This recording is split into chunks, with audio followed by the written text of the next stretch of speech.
It's time to shake and wake up the world with the best biblical talk shows from all over the world gathered in one place.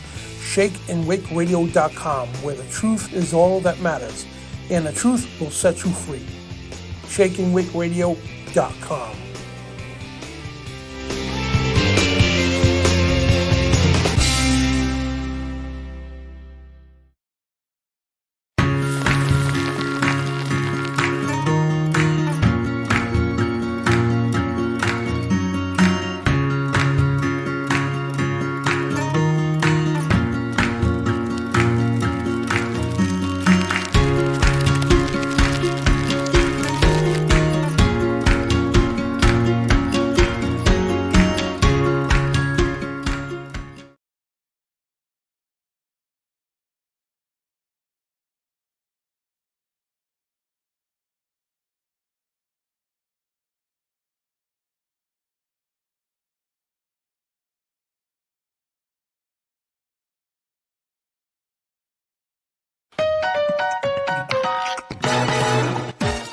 FOJCRadio, David and Donna Carrico, the dynamic duo of followers of Jesus Christ. Nah, we're just regular people. We're just loving and serving the Lord, and we challenge you to love and serve the Lord and learn all that you can about Him. We're preaching the gospel of the kingdom and teaching the doctrine of Christ to the whole world.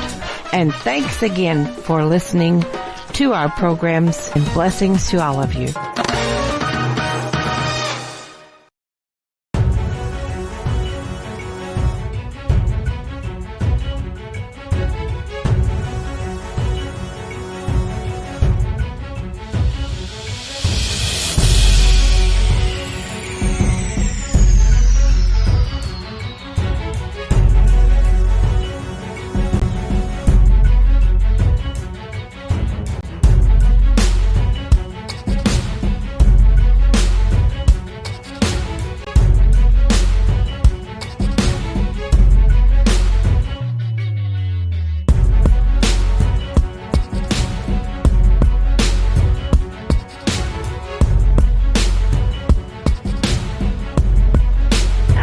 Turn it around to the reverse side, where you see the two great seals of the United States of America. Yep.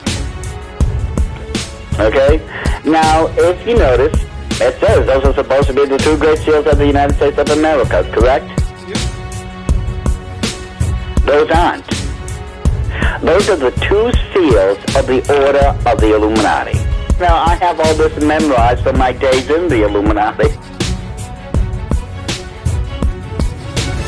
Now, this went on the dollar bill in 1935, but this reflects ancient beliefs of secret societies that go back literally before the birth of Christ. It symbolizes the ancient goal of secret societies of the establishment of what in Scripture we see in Revelation 13 as the reign of the beast and the false prophet. Of the Great Seal, it's a very fascinating story. I got one right here. The Great Seal of the United States, or is it the Great Seal of the Illuminati? There's a lot more than meets the eye.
Shalom and welcome everybody to Spiritual Warfare Friday. I'm your host, Dan Bidondi. Tonight, the Illuminati Subversion Masters of Deception. So we got an awesome show for you tonight. We got lots to talk about, a lot of information to dwell in here, and a lot of stuff. So anyway, welcome to Spiritual Warfare Friday. Tonight's broadcast, again, Subversion Masters of Deception. Talk about the Illuminati. And tonight's show is brought to you by ShakeandWakeRadio.com and BeforeIt'sNews.com. And also check out Esther Jade's where you transform your life with natural solutions with holistic medicine. So there's her QR code for her Facebook page. And if you want to check it out, guys, they got all kinds of cool stuff. Pain buster cream, all that stuff, that natural remedies that help you with different things. So I want to take a special moment to thank the followers of Jesus Christ Radio. It's Donna and David Carrico over at FOJCRadio.com. They carry this show here. They air it on their channel on Thursday. So what you see tonight, you're going to see there on Thursday. So please support both channels if you can, and on their YouTube channel and their Rumble channel as well. So thank you guys so much for that. So before we begin, very special verses here, and this pertains to a lot we're going to be talking about tonight. For everyone who does evil hates the light, and doesn't come to the light for fear that his deeds will be exposed. And speaking of deeds and everything else, the Bible says in Ephesians 5 says, and have no fellowship with the unfruitful works of darkness, but rather expose them. For it is shameful even to speak of those things that which are done by them in secret. In other words, don't glorify in these things, don't teach people about these things in that manner, but expose them. Expose how evil it is. You know what I mean? So, and also the scripture says in Galatians 4:16, am I therefore become your enemy because I tell you the truth? And yes, absolutely. We are the enemy of the world for telling the truth. When you tell the truth, the enemy hates it. Truth could bring down billions and billions of dollars of operations. They could spend 10, 20, 30 years, 100 years planning something, billions of dollars, all this resources and all that, and just like 30 seconds of truth could literally drop the whole operation altogether. So that's how powerful truth is, and we'll talk about the truth from the gospel, the sword of truth right there. So very important to do before you do go into this subject, because it's a very dark subject we're going to go into. And these people have taken a toll on our history, guys. And like it or not, they're part of our history.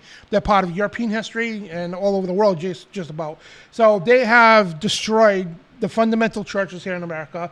They have destroyed the mainstream media, the school system, the education system, everything around you, all the stuff around you, they have corrupted from within. And I'm talking about, what people call conspiracy, the Illuminati, which is also the Jesuits and Freemasons and everything else. So if you want to know more on the stuff, guys, if you go to FOJCRadio.com, links in the description. Awesome books here by David Carrico. I think they're $12 a piece.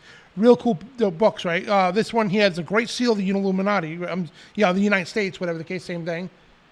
And its cult meanings. And this one here is the Egyptian Masonic connection, Freemasonry and the Masonic cultic connections. And this one here is how to witness to a Freemason. So, beautiful books written by David and Donna Carrico. You might want to check them out. Great resources for helping people who are in Masonry, and also to make sure you don't go into Freemasonry, too. A lot of good sources. So, we've been doing a lot of shows lately on Masonry and all that stuff. And we got a show coming up in July, with Cody Cox. He's going to be coming on the show. He used to belong to the Oddfellas. Yeah, the Oddfellas, excuse me, guys. It's crazy, man. There's people outside. So the Oddfellas, they're a group of the Masonic, they're a brotherhood of the Masonic Lodge. So he's going to be coming on. He used to be a member of that. So he's going to be coming on to expose that. He's been on ISC TV and everything else. So lots to talk about. He's going to tell, it really is. And so let's say a prayer, Lord. Lord Jesus, Yeshua Messiah, we love you with all our heart and soul, and we come before you to ask you to forgive us all individually of our sins and trespasses. And Heavenly Father, we come before you to expose the deeds of evil tonight, and we ask you to give us the divine Holy Spirit, to give us wisdom and understanding, and also to protect us as well from the forces of evil, and to help us understand your word even more, and to bring out the evil of the shadows and expose them for what it is. And we ask you for your divine knowledge, your divine help, and everything else. And we love you so much with all our hearts and souls, God. Thank you for everything, Father, you have done for us. In your mighty name we pray. And also, please protect us. There's a lot of stuff going on tonight. Got people outside driving crazy. Thunderstorms going on. Little glitches in the internet here. I pray that bless this broadcast and keep it on. And yeah, all that good stuff. So love you so much, Father. In your mighty name, amen. So yeah, we got a lot of stuff going on, man. We got a thunderstorm going on. The internet was glitching out a little while ago. And we got some morons out there racing the cars, whatever the case. And so a lot of stuff going on. That's how it always is. I wouldn't expect anything less, to tell you the truth. You know, it's just like, that's how it is. You know what I mean? It's the enemy trying to shut you down. That's what they're doing. So they'll always find a way. Like, they'll come into the little cracks, you know, to try to shut it down or whatever, disrupt it. So yeah, let's go on with this stuff here. So, and you shall know the truth, and the truth shall make you free. That's John 8:32. And today we are going to give you exactly that, the truth. So, so we'll get into subversion. Now, you got to understand this, and you really need to pay attention and follow along, because a lot of this leads to the next step, to the next step, to the next step. And for a while, it might seem like I'm a little bit over the place, but here's the other thing, right? We're going to do a show exposing the Illuminati, the origins of them, the details of them. But today is we're going to talk a little bit about it. However, we're going to show you what they have done until right now, literally, and what they have done to our society. And that's, we're going to go take a walk through history from the 1700s all the way into today. We're going to go through the German Union, the Nazi Germans, right here in Operation Paperclip, Operation Mockingbird. We're going to travel through it all, guys. And it's going to be a long show here. Well, hopefully not that long, but yeah. So subversion, right? So pay attention, because subversion is an act of subverting, the state of subverting, especially a systematic attempt to overthrow and undermine a government or a political system by persons working secretly from within. Obviously, a cause to overthrow or destruction. And a subversion is an action designed to undermine the military, economic, psychological, and political strength of moral and of governing authority. At one end of the scale, subversion may weaken government authority through extortion, bribery, and physical threats. So, yeah, so long story short, we all know the founder of this country, and yes, not all the founding fathers were Christians, whatever the case, but the majority of this country was.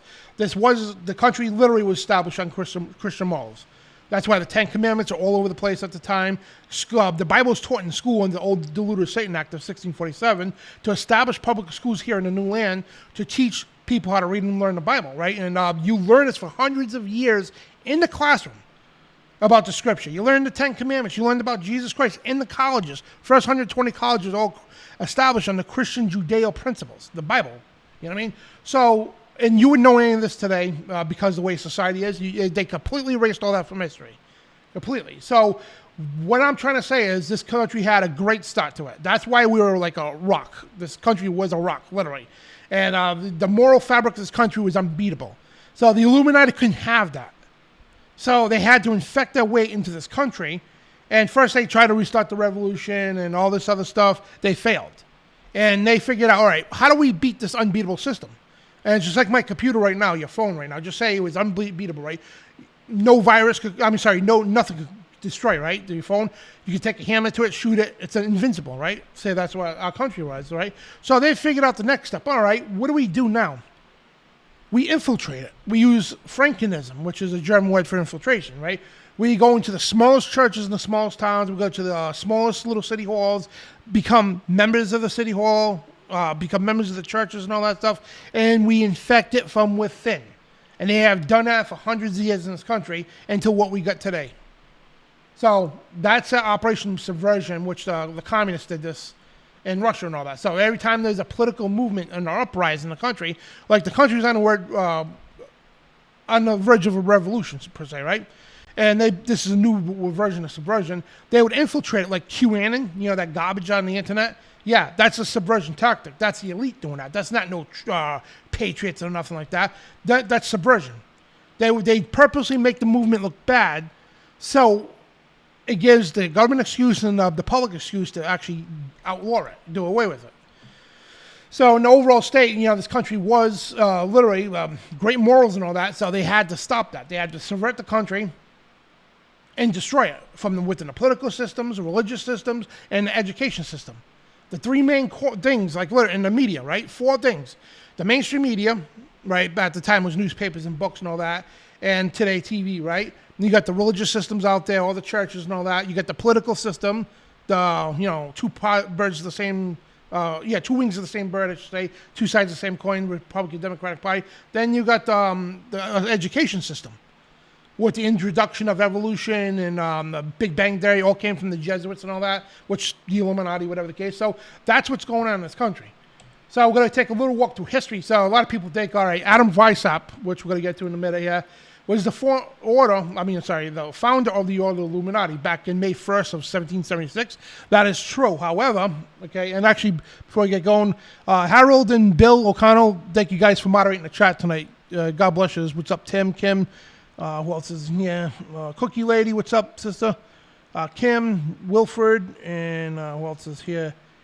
Everybody else here. And if I miss your name, I'm sorry. DJS, what's up, man? Who else is here? Barry, what's up, man? And anybody else, thank you guys for joining the live chat.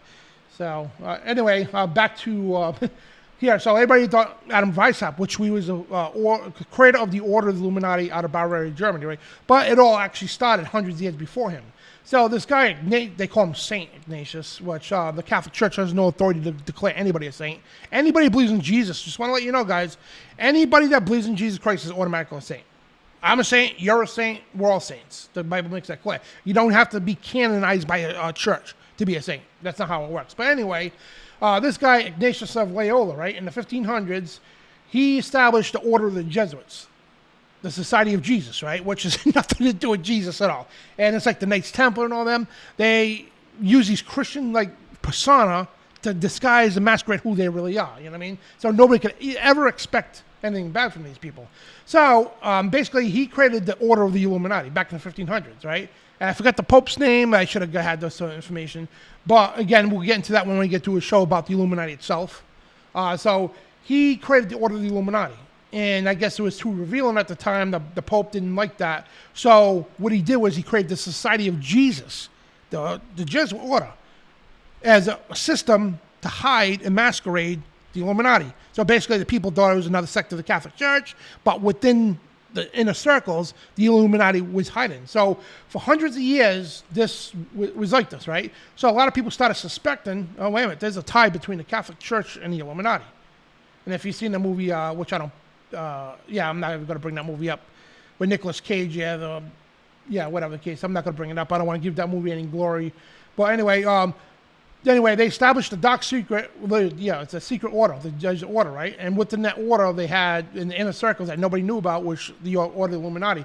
So what happened over the years in that movie I'm mentioning, I should have just not mentioned it all, but anyway, they revealed that, hey, there's a connection between the papacy and the Illuminati, right? So to break those ties away, and to say, all right, we got to do something now, because the Russians were onto this. The Russians were very smart.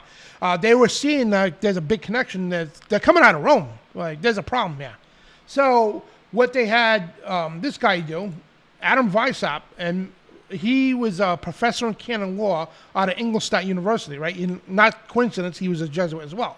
So to break the ties away, May 1st, which is the satanic holiday of Beltane, the high satanic holiday of Beltane, May 1st of 1776, Jesuit Adam Weishaupt officially established the Bavarian Order of the Illuminati out of Bavarian, Germany.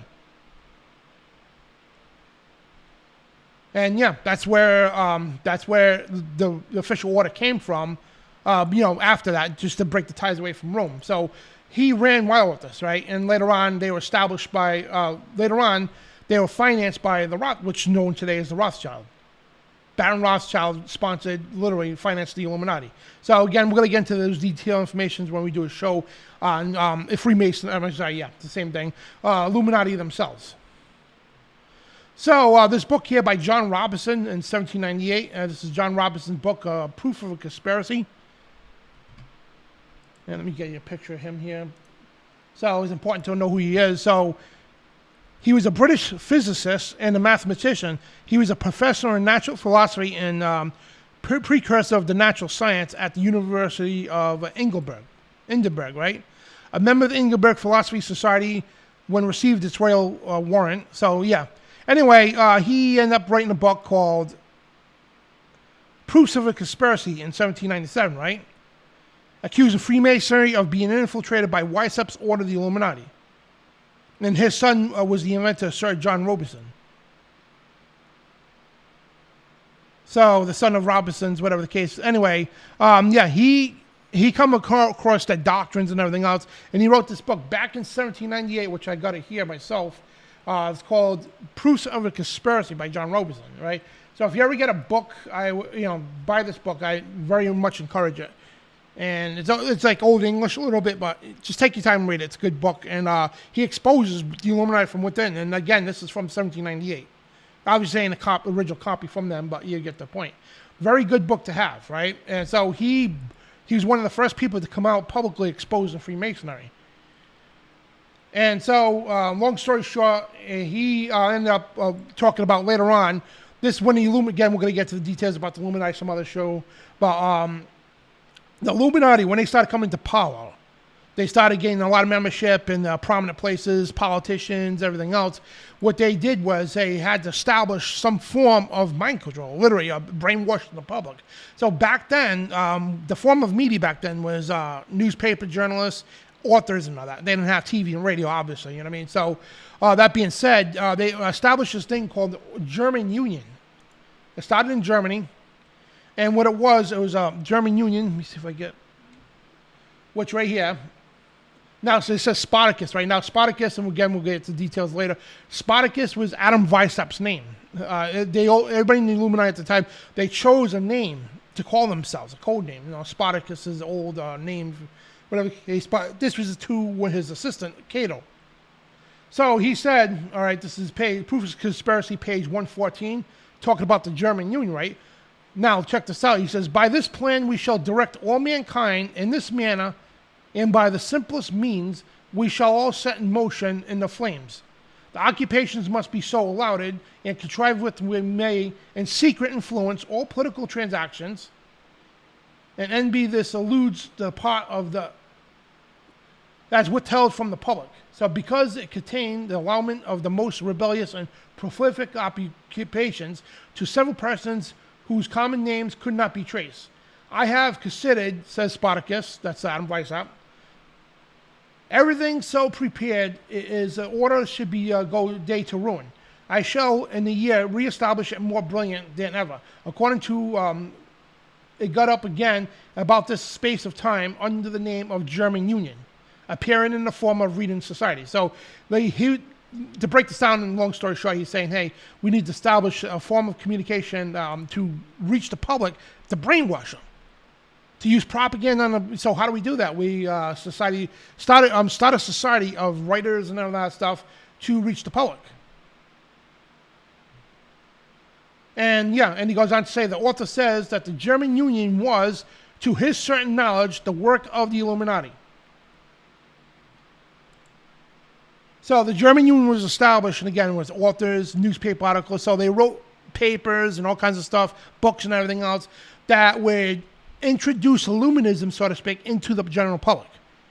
And it's like a form of mind control. It's like you little at a time, then you start putting on the heavy sauce, like Brian would say, and that would indoctrinate the public, right? So they wanted to get the public indoctrinated and also dumb them down at the same time.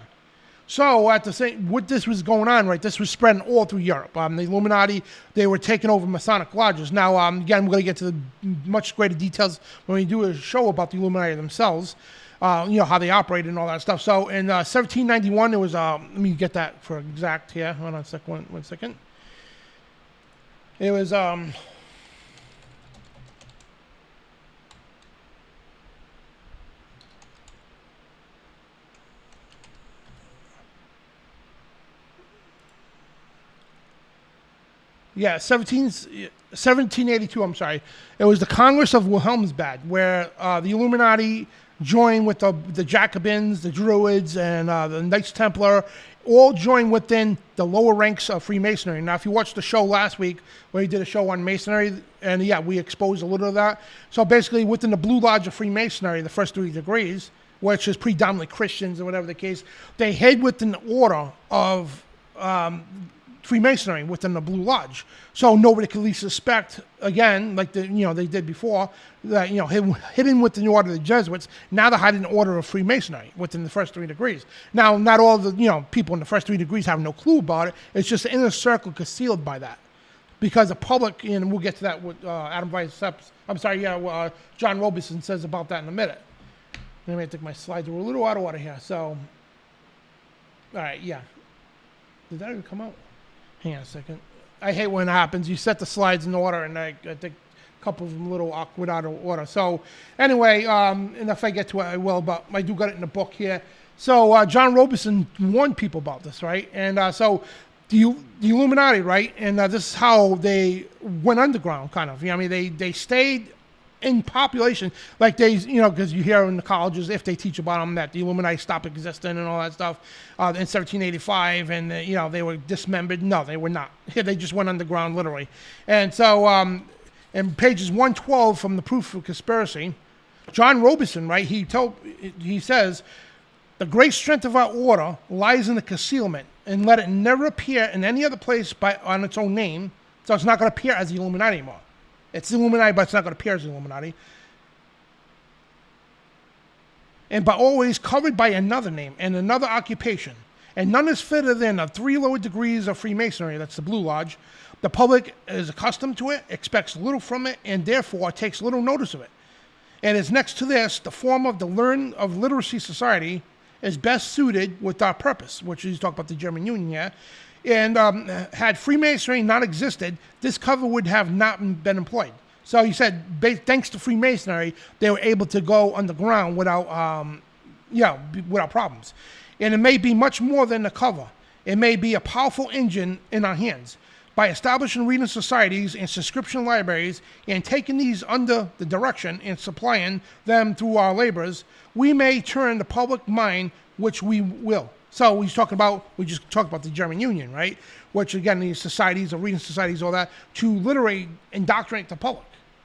So at the time, this was going on all through Europe. They were infecting Masonic lodges now all through Europe. Now, George Washington, yes, he was a Freemason and all that. A lot of the founder fathers were. We had a lot of Masonic lodges here in America. And in fact, right here in Rhode Island, we got one of the oldest and biggest lodges in the country, and right here in Rhode Island, downtown Providence. But so George Washington heard about this. So he wrote, and this is in the Library of Congress if you want to go fact check it.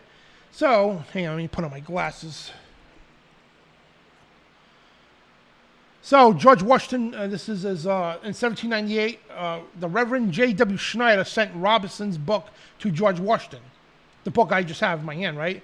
So he sent a copy of this book to George Washington on a subject, and which replied him to a letter. So George Washington replied back to him. He said, "It is not my intention to doubt this, that the doctrines of the Illuminati and the principles of Jacobinism, which is the principles of Jacobinism had not spread in the United States.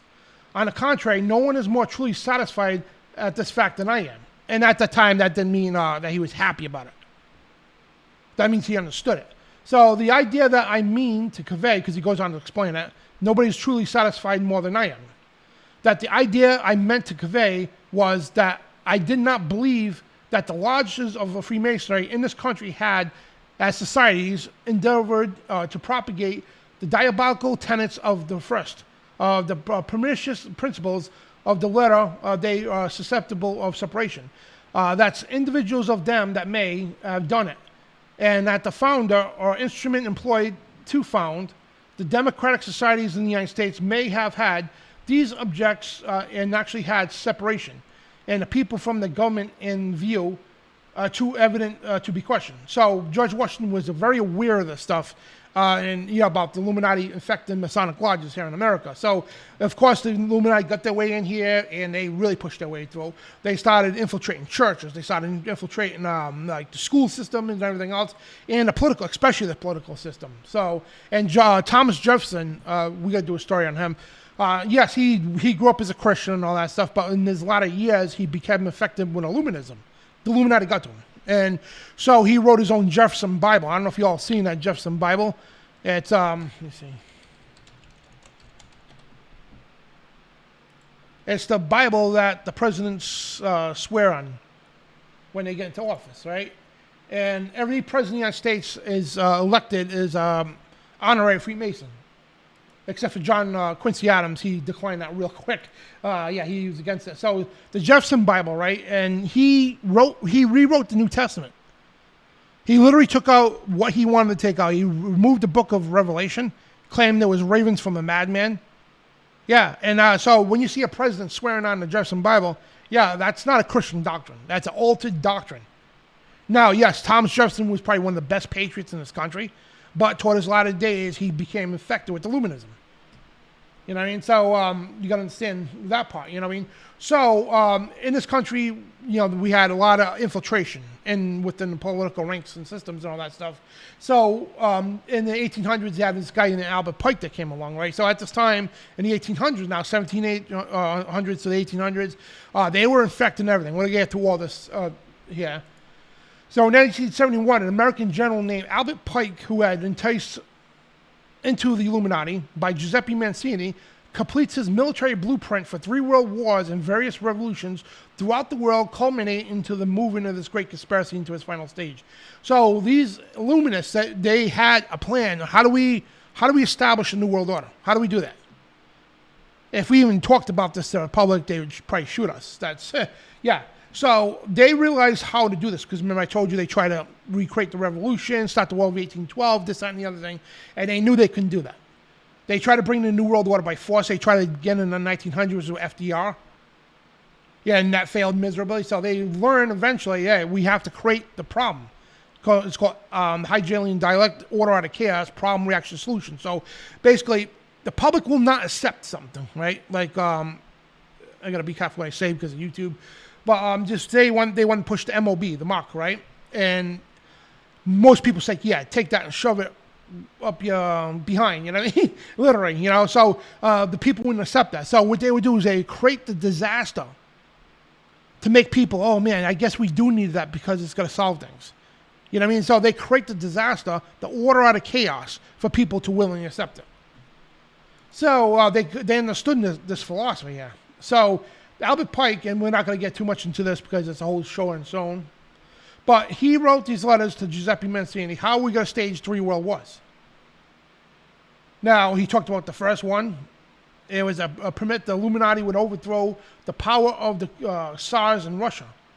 And making, so basically, So long story short, and again, this is a lot of complex too. I'm just trying to narrow it down because we'll be here all night. Albert Pike, they designed the First World War, right? And now here's the thing. After World War I, the world started to get the little smell and taste of globalism. How do they do that? Because out of World War I, guess what? They said it was the war to end all wars, right? And they created the League of Nations. It was a league that all nations were signing on to join to say we need to come together. And of course, obviously, that was not the end of all wars. So World War II, he talks about, right? Taking advantage of the differences between fascists and the political Zionists. The war must be brought about so Nazism is destroyed and the political Zionism be strong enough to institute a sovereign state. So it goes on, and they, of course, we know what happened in World War II, where Hitler executing 6 million Jews and everything, all that stuff, right? And it caused a big war. And here's the United States was big into Hitler. The FDR loved him and everything else. And because of the Balfour Declaration that the Rothschild presented to the crown at the time, hey, listen, if you get behind us, we'll help, because England was about to submit in war. They were in war with Germany. They were about to submit to Germany. Give up to Hitler. So they told, because Hitler told them, if you submit to us, we won't bother you no more. You will stop bombing and all that stuff.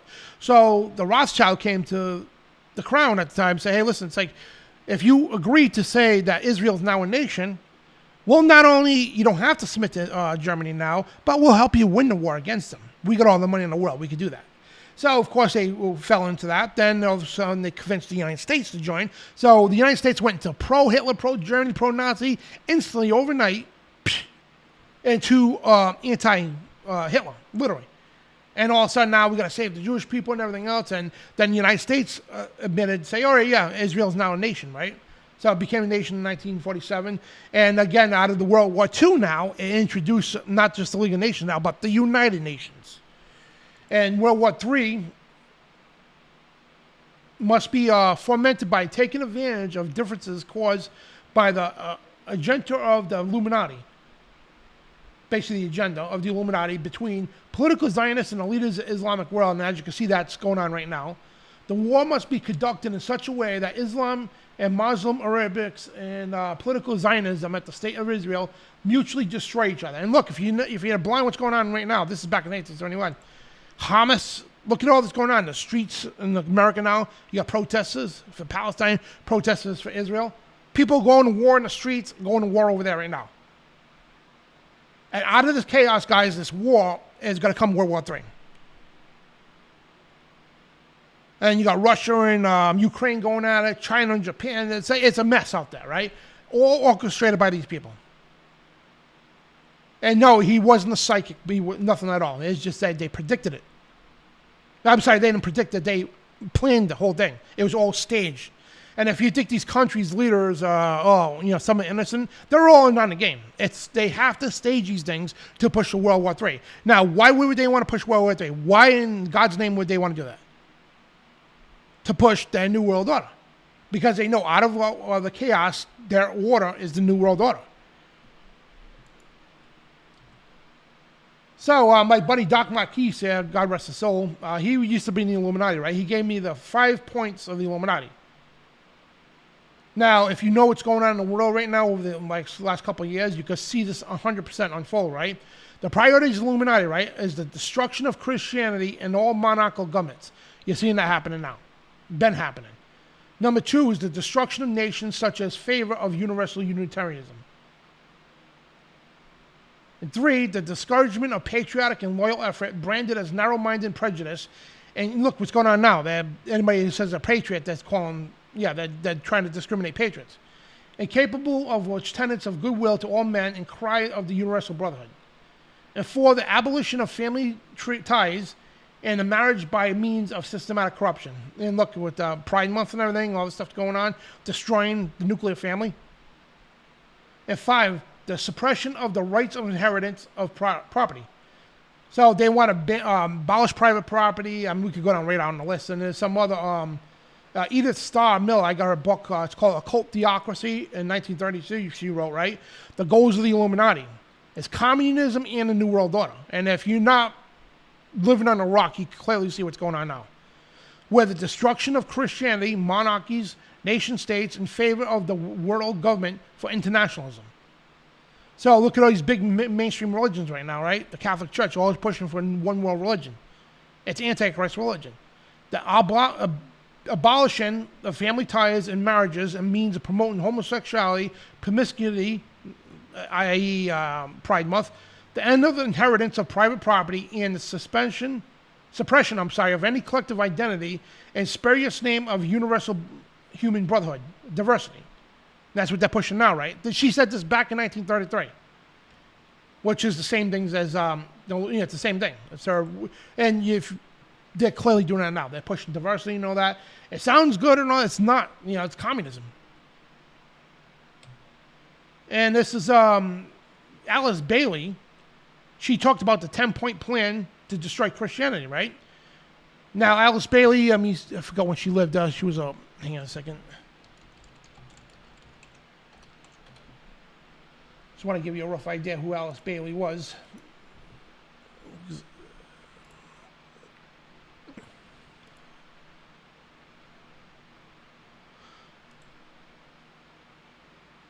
All right, she was a theosophist, right? She wrote books on theosophical subjects, and the New Age. She coined the term New Age. Yeah, and her books is nothing but New Age garbage, literally. Esoteric thoughts covering up topics such as how spirituality relates to solar system, meditation, healing, spiritual psychology, and telepathy and everything else. This girl was literally a witch. Very big influence to the occult world.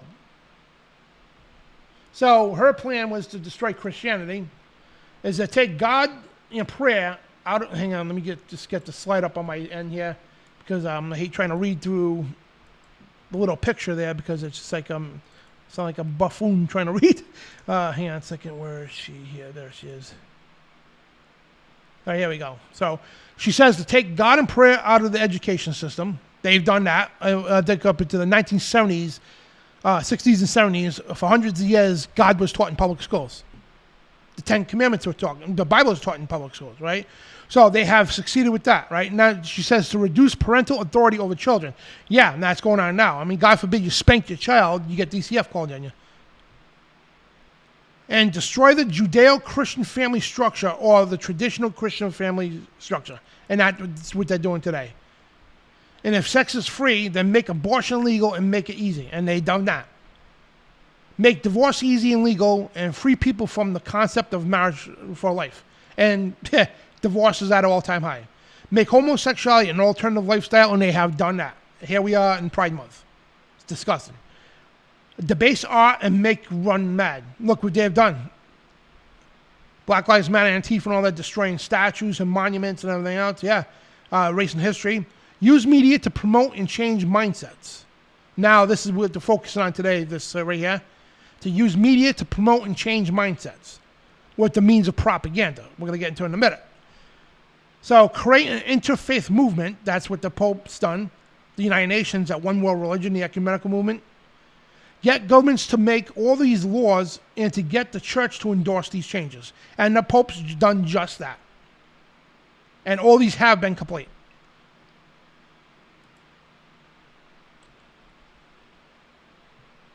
So, before we go any further, if you haven't seen my documentary, The Great Seal of the Illuminati, which people think, oh, it's the Great Seal of the United States, right? No.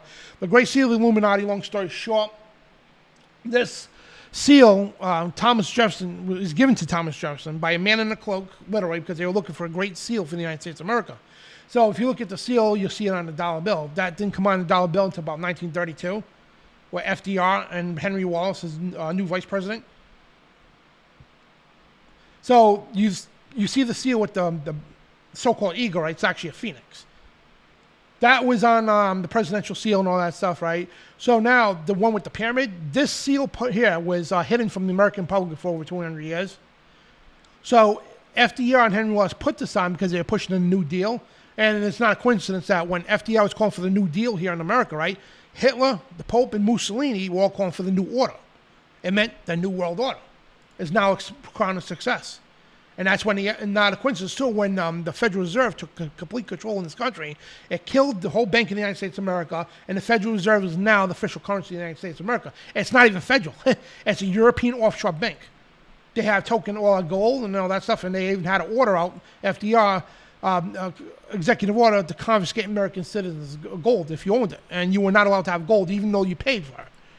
So that was the Illuminati's way into America. That was that. Say, hey, listen, this is now a crown of success. The Illuminati officially bought and paid for this country and took it over. So we're speaking about propaganda when we went over this here. Use media to promote and change mindsets, right? It's right over here toward the bottom. And they have done just that. Back in the 1700s and all that, when they had the German Union. Well, nothing left out of Germany. That's what a lot of people don't understand. Yeah, it died down for a while and all that stuff when Illuminati had to go underground and all that, hide within Freemasonry, but it never left. So the same German Union kept going. And of course, Hitler jumps on the board with this, and people say, oh, he was a Christian. No, he was not a Christian. He grew up as a Catholic. Okay, let's get that straight. But Hitler, in his heavy teenage years, he became very fascinated in the occult, loved the occult. So he delved into the occult big time, right? So he loved Alice Bailey. He loved Madame H.P. Blavatsky. He loved all their writings, right? He loved Theosophy. So he created his own order called Ariosophy. And Ariosophy was a mix of Theosophy, esoteric teachings, all the Middle Eastern religions, all that stuff, the occult practices. He rolled them all into one called the Ariosophy. That was the official religion of the Nazi Germans. Not Christianity, no. And the swastika is actually the seal of the Black Sun. It's from the Thule Society, because Hitler belonged to the Thule Society, which is the Society of the Black Sun, and also the Vril Society. Well, actually, that was the seal, the Black Sun. That's where the swastika came from. It means it's a black sun. It's a satanic, it's a cult of the Illuminati. All rolled into one, you know what I mean? And so he had this guy. We got to do a show on that again. There's so much involved. But this man, right, and same principles from the German Union and all that stuff. And this man is Joseph Goebbels. He was the Chancellor of the Third Reich and the Master of Illusions, they called him, right? He was the Minister of Propaganda, worked for Adolf Hitler. What he does, he come out with these, and if you've seen the old footage from World Wars, trying to discriminate Jewish people, and they were putting this stuff out in media, right? Comparing Jewish people into like rats and vermin, disgusting stuff, right? And this went into the minds of the German citizens and the Polish and all that stuff to say, hey, these Jews are bad, they're inferior and all that stuff, which is not true, you know what I mean? They're just as we're all equal, you know what I mean? But they push this propaganda to make people believe this, right? So he come up with this lie. Right, this line here, he says, if you repeat a lie often enough, people will believe it. And you will even come to yourself to believe it. Then in other words, you end up believing it for yourself, right? And he goes, if you tell a lie big enough and keep it repeating it, people will eventually come to believe it. Hitler said the same thing, right? If you tell a lie big enough and tell it frequently enough, it will be believed. And he goes on to say in his book, Mein Kampf, Adolf Hitler, right? The best way to take control over people and control them utterly is to take a little of their freedoms at a time. And we can see that here happening here right in America. To erode rights by the thousands, tiny and almost imperceptible reductions of people don't even notice. In this way, the people will not see those rights and freedoms being removed until past the point at which the changes cannot be reversed. And if you can't see that going on right now, guys, like freedom of speech, freedom of, like gun rights, for example, right? It's like you are allowed to have whatever kind of weapon you have. Whatever you need to provide for your safety, right? So over the years, they go, no, you can't have automatic weapons. Oh, you can't have this. Oh, you can't have that. So they're slowly attacking and chipping away at that Second Amendment. The Fourth Amendment as well. Yeah, you get the CIA, NASA, CIA, MS. I can't talk today, guys. All right, once again, the CIA, the FBI, all the secret services spying on you at all times. Google, the whole 9 yards, right? To slowly erode away from your freedoms. And people say, well, that's it's invasion of privacy. Oh, no, but we're keeping you safe from terrorists. And half the people buy, oh, I guess, if it keeps us safe, we'll be okay with it. No. Anybody who gives up liberty for security are going to deserve neither. That's Benjamin Franklin quote. So, and then later on, right, so they had to go the same route as the Germans did, right, here in the United States. How do we do this? And then we know eventually Germany ended up losing World War II, right? So the United States come up with a plan. How do we do this? From 1932, FDR, when he took control and all that stuff, trying to push the New World Order in this country. How are we going to get these American people who love liberty and freedom, most of them, loved God, even back in the early 1900s, how are we going to make them submit to this New World Order? Well, here's how we're going to do it. We're going to do the same way the German Union did it, the same way the Nazi Germans did it, through propaganda. So what they did is after the war, they launched a thing called Operation Paperclip. That's very well known. That's right on the CIA's own website in their archives, right? Operation Paperclip is basically from 1944 to 55. They literally recruited over 1,000 German scientists, and along with SS officers, which is the Secret Service intelligence, right? Hang on, let me get my slide over here because I can't read that. All right, so from 1945 to 55, Operation Paperclip granted nearly 1,000 German scientists American citizenships. Many had been longtime members of the Nazi Party and the Gestapo, who had been conducted experiments on humans at concentration camps and committed other war crimes. The scientists ended up in the United States military-industrial complex, working with the CIA, NSA, NASA, well, the whole 9 yards. And not the NSA, there was no NSA at the time, CIA, NASA, and more. And one of the Nazi experts that continued in America was mind control, known as CIA's Project MK Ultra. And me and Brian's done a show on that. So you got Herman Oberth, Arthur Rudolph, he was the NASA rocket scientist, right? And Herman Oberth there, he was a rocket scientist as well. Then you got Werner von Braun, he's like basically the father of NASA. So yes, NASA and the CIA both came from Nazi Germans. And I'm not saying today the people work there are Nazis today, but no, these agencies started with the stuff. And from the SS officers, they were the Nazi Secret Service. And they came over here as they became the Office of Strategic Service, right? So formed in June 13th of 1942, September 20th to 45, which because they end up becoming the CIA. So they started off as OSS, SS to the OSS, Office of Strategic Service, was an intelligence agency of the United States government during World War II. The OSS was formed of an agency of a Joint Chiefs of Staff, coordinated the espionage activities behind enemy lines for all branches of the United States Armed Forces. Other OSS functions included the use of propaganda, right there, propaganda, subversion, and post-war planning. Right there. They use propaganda, subversion, and post-war planning to fool the American public. And guess who these OSS people were? They were Nazi SS officers. So they end up morphing into several other names and, shortly, and end up becoming the CIA, the Central Intelligence Agency. So that's where they call it the Nazi rat line. That's the CIA and NASA. And Werner von Braun, he was one of the biggest scientists from the Nazis, right? He lived in Alexandria, Virginia, and was a German engineer who played a prominent role in all aspects of rocketry and space exploration, the first in Germany and after World War II in the United States. So this guy became the father of NASA. So the whole NASA program, NASA program, the stealth technology, all that came from Germany. And they come to work here. Now what they did too is they brought other stuff here too. And again, we're focused on propaganda today and, subversion. So they had to come up with a plan. All right, now we got our mitts in the government. Now we got our claws in the government, right? So what do we do next? All right, this is what we do next. Now we have to attack the education system. So the Rockefeller Foundation, all these cats are in the same, they all play for the same team. The Rockefellers, the Rothschild, all these people, right? They're all bloodlines of the Illuminati, right? So they had designed to keep the students dumbed down, right? The Rockefeller Foundation is the financiers of the American education system. So, and he goes, I don't want a nation of thinkers. I want a nation of workers. That was their goal.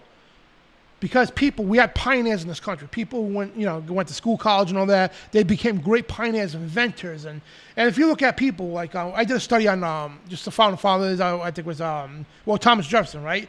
By the time the guy was 33 years old, this guy had more occupations than most people do in their lifetime. He was an inventor, a politician, a soldier, the whole nine yards. I mean, like he had tons of occupations already under his belt by the time he was 33 years old. People had vision back then. People they didn't stick to one thing. They ventured off to other things. Now today in the world, you got a person, they'll graduate high school, they'll become a mechanic and stay a mechanic for the rest of their lives.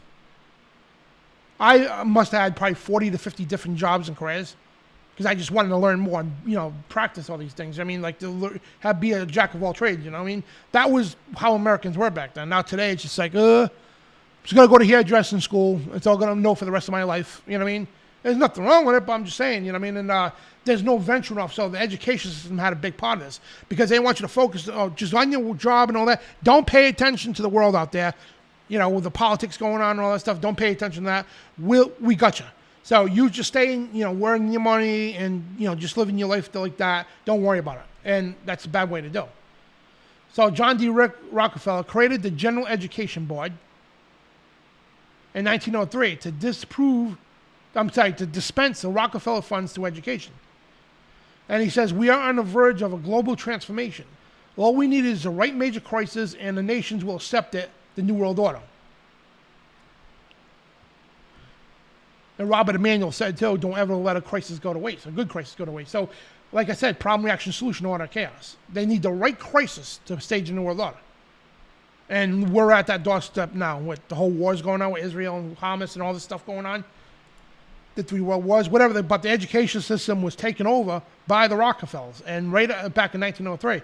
And not too soon after that, they started attacking religious things in school. The Bible was the first thing to taken out of school. They stopped teaching the Ten Commandments. They started taking them down off the state capitals and all that. They literally ripped the God out of school. And I remember going to school when I was a kid in the 80s, and we had a moment of silence, a prayer. That stopped. And now today we're lucky to even do the Pledge of Allegiance. You know what I mean? So they had their way in American schools, and they really got the claws in American education to systematically dumb down the population. Again, Rockefeller said, I don't want a nation of free thinkers. I want a nation of workers. So this guy, this journalist, H.L. Mencken, back at the time, he said, the aim of public education is not to spread enlightenment at all. It is simply to reduce as many individuals as possible to the same safe level, to breed and to train a standardized citizenry, to put down dissent and originality. So this guy here tried to warn... Is it the same one? He tried to warn people of what's going on in the education system. One of the first whistleblowers, trying to warn people about the infiltration of these people with the education system. Oh, I think that's all I had for that. All right, yeah. So anyway, Henry Louis Mencken, known as H.L. Mencken, right, was a prolific American journalist, essayist, satirist, and cultural critic. Born in September 12 of 1880. So he grew up in the early 1900s in Baltimore, Maryland. His life unfolded in an era of significant social and political change, including the tumultuous early 20th century marked by World War I, the Great Depression, the Roaring '20s, and so on. So he was very witty, an exclusive commentary in illuminating the complexities of the human condition, society, and politics. So he warned people about the Rockefellers, literally, about what's going on in the education system. They're turning people into a bunch of just standardized citizens that just breathe, go to work, and like robots. That's it. To dumb down the population.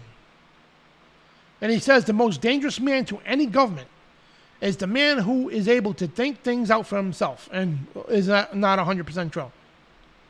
Without regard to prevailing superstitions and taboos, almost inevitably he comes to the conclusion that the government he lives under is dishonest, insane, and intolerable. So in the 1930s, he's trying to warn people what's going on. He was a whistleblower back then about the government, the education system being taken over. So now they had that whole myths in the education system, right? We all could see that, all right? And we can get into where's my slides on? All right, hold on a second, guys. I think my slides are all messed up here because I'm not even done with that part. I hate when it happens.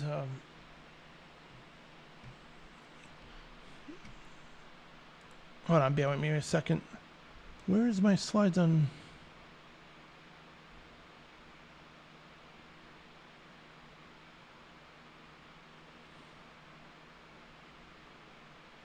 Oh, okay, that's coming up. So, all right, let me. I jumped ahead of myself. So we're going to get back to that in a minute. The education, the education and the churches and all that. So basically, the education system was hijacked. All right. So later on, the next step they had to do is, again, like the German Union, right? They had to infiltrate the media. Remember the German Union, right? What we talked about? So they had to do this, okay, here in America. So how do you do that?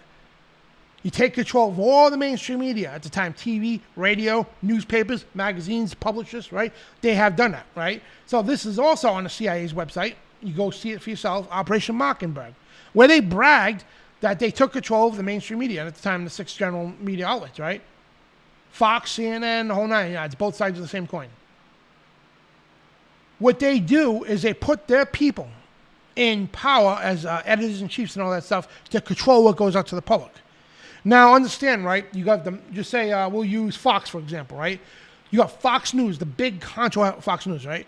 CNN, too. But under them, there's the hundreds, if not thousands, of affiliates that they belong to. So all these small little media outlets in your own hometown and all that stuff, they're not, I'm not saying they're all in on it, you know what I mean? But what they do is they'll report anything. A small media outlet will report anything.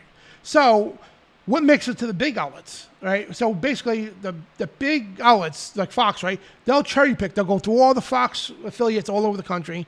They'll look for that one story that can make a national news. Same thing with CNN, MSNBC, CBS, ABC, whatever the case, right? Then they'll highlight it, right? So the small media will report almost anything. And you ask, why isn't this mainstream media? Because they control it that way. Because the CIA infiltrated the media, so they put the heads, editors-in-chiefs, the ones who control what goes out to the public, they put them in charge. And they oversee what goes out to the public. That's why you're never going to see 100% truth out to the public. And people got to be mad at me for saying this, but yeah, Fox is on it too. If you think Fox is better than CNN or CNN is better than Fox, you fell for the deception. They're two sides of the same coin. Plain and simple. Right-wing media, left-wing media, there's no choice. You've fallen for the great deception. And we can get into the political side of this, guys. They completely took control of the Republican Party and the Democratic Party. Why do you think when you go to vote, right? When you go to vote for a president, what are you seeing? Like this year, you're going to see Biden, you're going to see Trump, and maybe a Libertarian, if you're lucky. But you're not going to see any of the independents at all that are literally, legitly on the ballot. You're not going to see any of them. And that's wrong. That's against election laws. But they don't care. And for some reason, people say, well, if you run for president, you'd be independent. Sure, you could probably get every vote in the country if you want, but the electoral votes that decide it. And I can't say too much because of YouTube, whatever the case, but yeah. So they control the whole thing. If they get the top Republican in, top Democrat, they've won. Doesn't matter what happens after that. And back to the meeting, they've done that. And George Washington won in his farewell address to stay away from political parties because he's seen how the two-party major system destroyed half of Europe. And he's seen that coming here.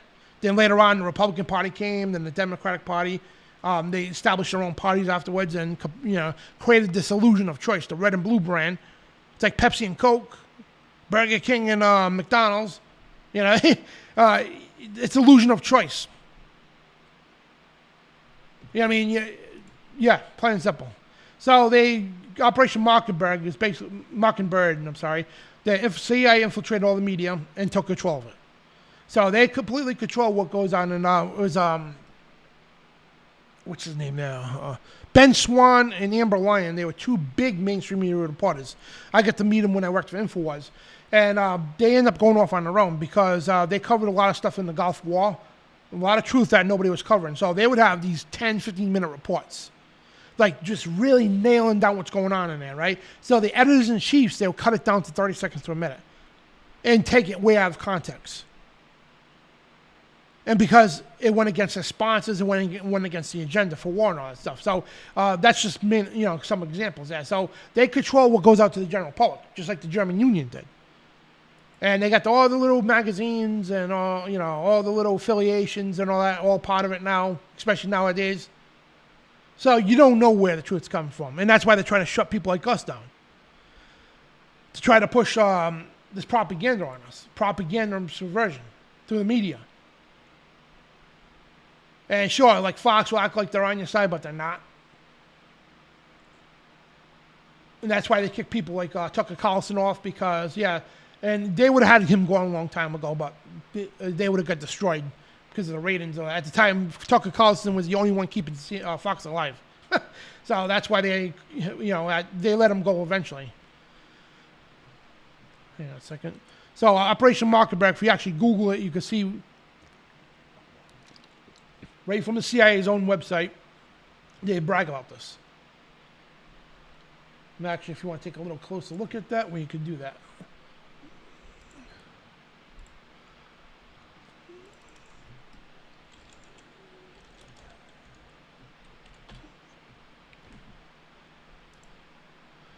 There was a Project Mockingbird. A telephone intercept activity was conducted between 1963 and targeted two Washington-based newsmen who, at the time, been publishing newspaper articles based on frequent quoting classified material of this agency, and others included top secret special. So that was the CIA. So they used this excuse. This was the excuse they used to infiltrate the media because they said there was journalists giving out top secret information over the public. like the agency and others, including top secret and special intelligence, CIA and all that, right? So they had to take control of the media, and that's the excuse they used to take control of the media. Then we did a whole show on this before. So that's how they got their foot in the door. It was a CIA tapping operation. And it was initiated by JFK. And again, if you understand what happened, right?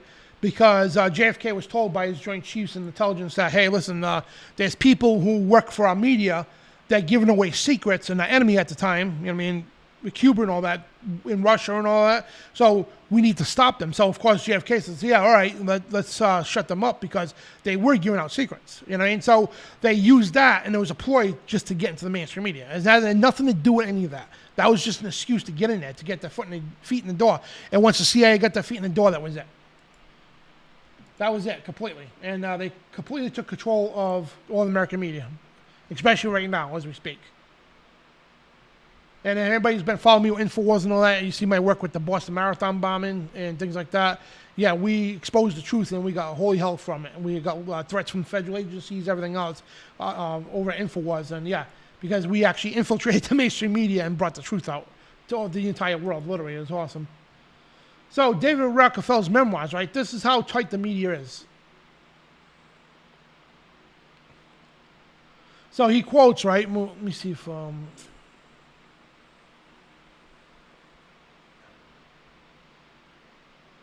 So David Rockefeller quotes in his memoirs, right? And we're going to get to the Trilateral Commission and the Council on Foreign Relations, which is two literally Illuminati globalist front groups. So the bottom quote here says, "We are grateful for the Washington Post, the New York Times, Time Magazine, and other great publications whose directors have attended our meetings and respected their promise of discretion for almost 40 years. So 40 years these reporters came to these meetings and kept quiet. Didn't tell the public what was going on. And he says it would have been impossible for us to develop our plan for the world if we had been subjected to the lights of publicity during those years. But the world is more sophisticated and prepared to march towards a world government. The supernaturality of sovereignty and intellectual elite and world bankers is surely preferable in a national order determination practice in this past centuries." So David Rockefeller and his Trilateral Commission, these are globalist meetings. These people from the press are supposed to report what's going on in there to the people. Because any public meeting, and there's politicians, anywhere it's what's it called, I forgot what act it's called, man, the Logan Act in the Constitution, where anytime a politician meets, they can't do it in secret. It has to be talked about in the press and all that. So the press were going to these meetings with these politicians and all that, and they all swore an oath of discretionary. So the media kept quiet. So basically what he's saying, okay, David Rockefeller and the Trilateral Commission, they were discussing plans for a new world order, a global government.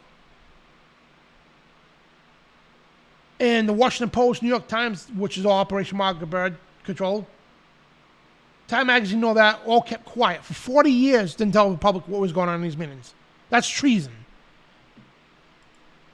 And top members in today's world that belong to the Trilateral Commission in the Congress and Senate and everything else, Republicans and Democrats. That's the Trilateral Commission. Now, here's where it gets a little deep. So, yes, the Trilateral Commission, we're going to get to the Council on Foreign Relations. So, these are two strong arms of a government, right? Basically, they were communist groups set up. The United Nations, by the way, was created by the Kremlin Pratt House in New York City by David Rockefeller and Zbigniew Zabinski. They created it's called the Pratt House. It was a communist Pratt House.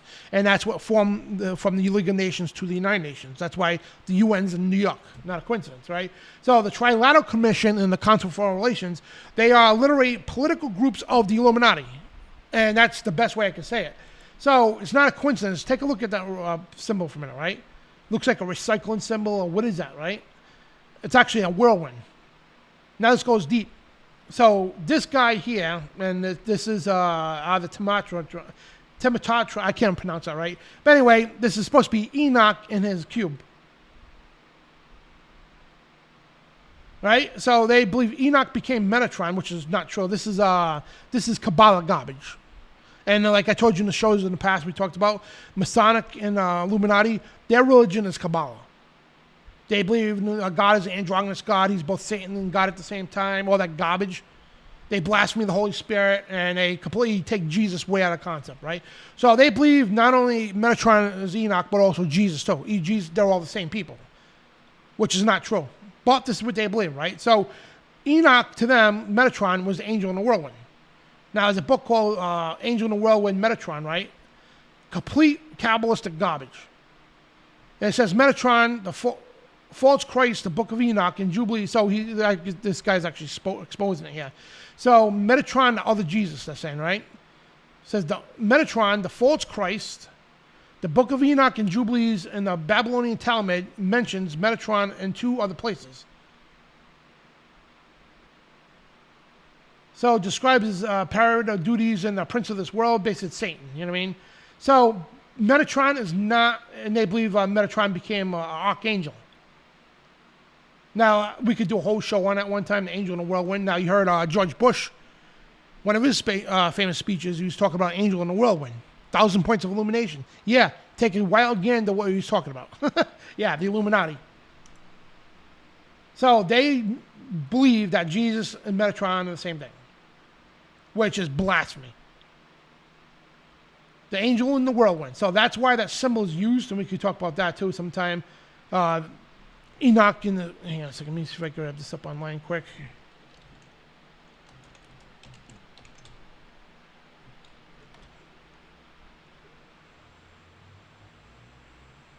So Enoch in this cube, right? Exploring sacred geometry. That's where it comes from. So geometry goes in Freemasonry and everything else, and they believe he was also an archangel. Had 72 wings, feathers on his wings, I mean, whatever the case. And yeah, complete garbage. And they take biblical scripture and twist it.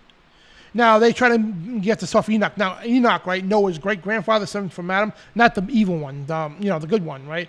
So they take him and completely twist him around. Right? That's what they do in the Talmud, in the Kabbalah.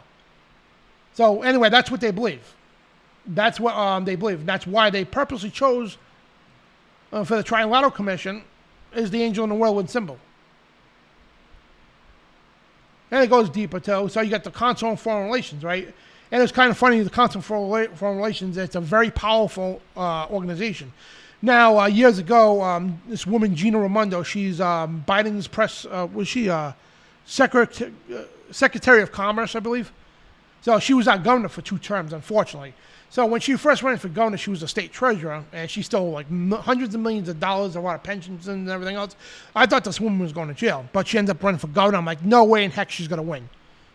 And all of a sudden, she's got, and I'm like, I thought she was just like, yeah, she doesn't got a chance in hell, right? So during her campaign, she had both Obamas come here, Michael, I should say, and Obama come here. She had the Pope come here. Both Clintons come here. She's best friends with Hillary Clinton and Bill Clinton. This little old woman from an island. I'm like, what the heck's going on? So I took a wild guess, okay, about this woman. Did some research on her. She's a Rhodes Scholar. Very good friends with the Clintons, right? And also a member, and I went into the Council on Foreign Relations with us, right? She's a registered member of the Council on Foreign Relations. And I'm like, yep. And I told everybody that she's going to win this election. Oh, no way, because you had some prominent people in the election. Nobody thought she had a chance. And I told people she's going to win because she's backed by the CFR. Nobody knew what that was here in Rhode Island. And I exposed it. And on her inauguration day, I actually went and confronted her about her involvement with the CFR and everything. You know what I mean? Completely ruined her inauguration. It was great. Anyway, yeah. And these people have major political power. Now, again, this is one of the strong arms of the Illuminati. These groups that design, again, both of these groups, the Council on Foreign Relations and the Trilateral Commission, both as well, established by David Rockefeller and Zbigniew Brzezinski. Right? And also the Kremlin Pratt House. It's a communist organization. It's an Illuminati to bring in a new world order. That's what it's for.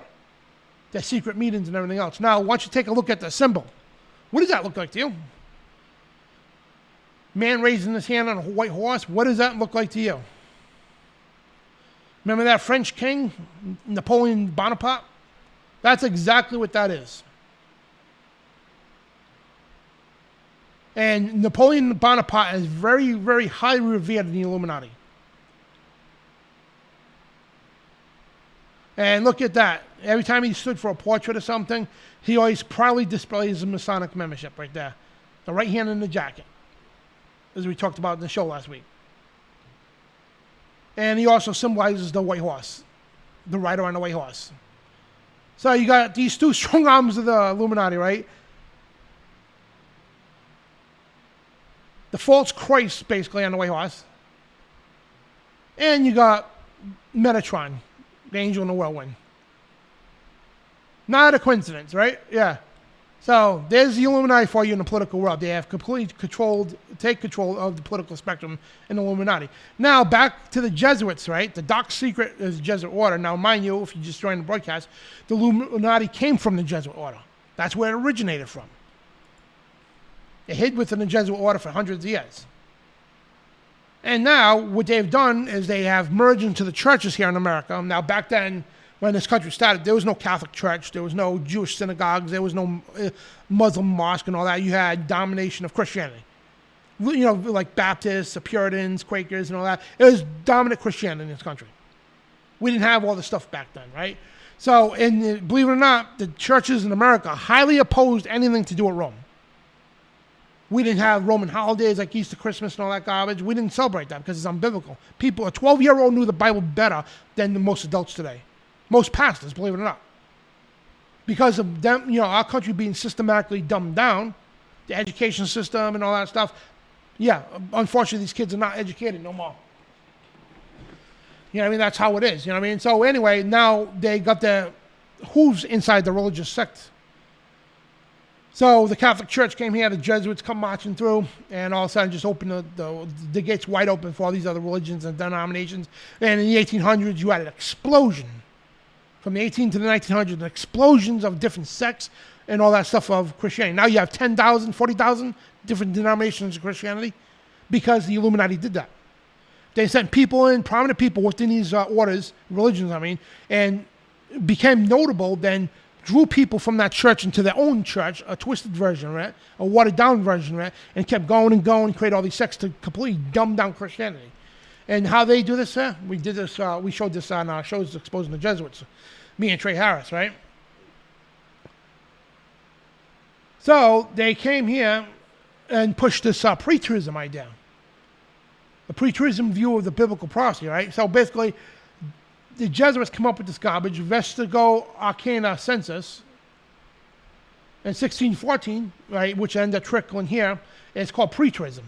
And if you ever heard anybody talk about this, that Jesus came back in 70 AD and all was fulfilled, we did shows on that too. That's garbage. That never happened. Because according to the prophecies in Matthew 24 and also in Revelation and everything else, most of those prophecies didn't even start happening to the early, recent centuries. So yeah, they wanted you to believe that Jesus came back in 70 AD, all was fulfilled. Yeah, it makes no sense, right? But then you ask, well, how are we still here? How is there still evil on the planet? You know what I mean? So yeah, total disregarding biblical prophecy and historical timelines. There's no history to prove at all. We can write up, we could look up history to prove all the biblical stuff, but you can't prove it with the preterism. So they come up with this idea to it conflicts the minds of the Christians in the country, right? And Europe as well. They did the same thing, right? So then they had Manuel Lacunza, right? So this guy here, the Society of Jesuits, in 1747, he came up with this idea, right? Wrote the founding text on the pre-tribulation rapture line. And now, what is that? Almost every Christian church teaches that. Hands up, everybody. We're going home anytime soon. Oh, we're not going to be here for none of the Antichrist stuff. We're not going to be here for the mark of the beast. We're not going to be here for the tribulation and all that because we're going to be raptured first. That's where that came from. It's a lie.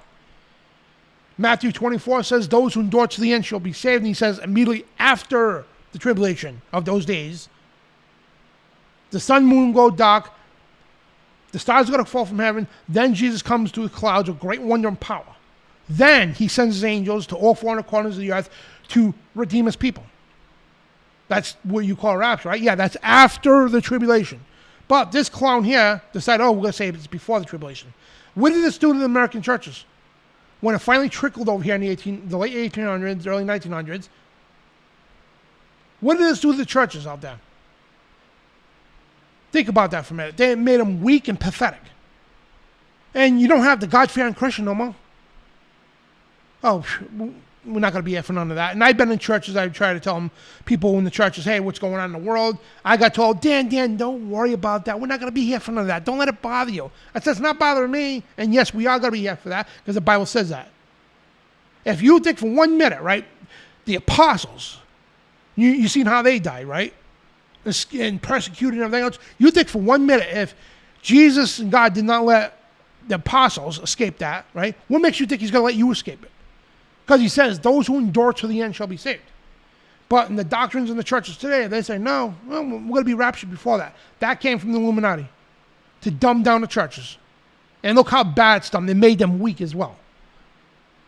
Then you had this clown here. Now, he wasn't a Jesuit, but he was backed by the Jesuits.